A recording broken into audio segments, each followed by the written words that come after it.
আমরা স্বীকার করতেছি কোনো রাজনৈতিক ব্যক্তি ছিল না, তারা আমাদের সাহায্য করেছে, খ্রিস্টান নেওয়ারা আমাদের সাহায্য করেছে, সকল জনগণ আমাদের সাহায্য করেছে, যার কারণে 24শে গণঅভ্যুত্থানে আমরা বিজয় অর্জন করতে পেরেছি। আবু সাঈদ এমনি শহীদ হয়ে যায়, আবু সাঈদের রক্তে এখনো আমরা সেই ঘ্রাণ শুনতে পাই, আমরা সেই হাফেজ খোদাইদের রক্তে ঘ্রাণ এখন শুনতে পাই। কিন্তু দুঃখজনক হলো সত্য, যে রক্তের বিনিময়ে আমরা এই স্বাধীনতা অর্জন করলাম। গুটি কয়েক আওয়ামী দল পুনরায় এই উপদেষ্টা মন্ডলীতে এসে তারা আমাদের স্বাধীনতাকে ক্ষুণ্ণ করতেছে।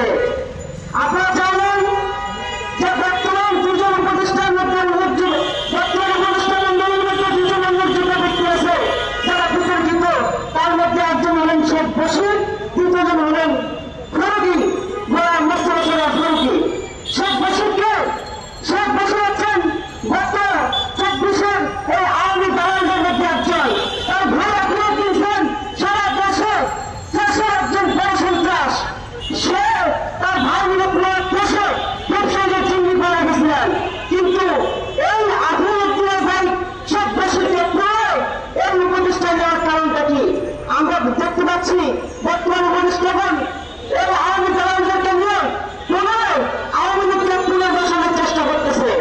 আমরা বলি আওয়ামী দালাল নতুন করে আবার যদি চক্রান্ত করে ছাত্র জনতার করে অভ্যুত্থানকে তারা যদি ব্যর্থ করার চেষ্টা করে, যেভাবে 24শে গণঅভ্যুত্থান হয়েছে ঠিক তদ্রুপ সারা দেশে আবার দেশের মধ্যে হাতে রাখবে, পুরো দেশে নতুন করে আবার করে বিপ্লব হবে।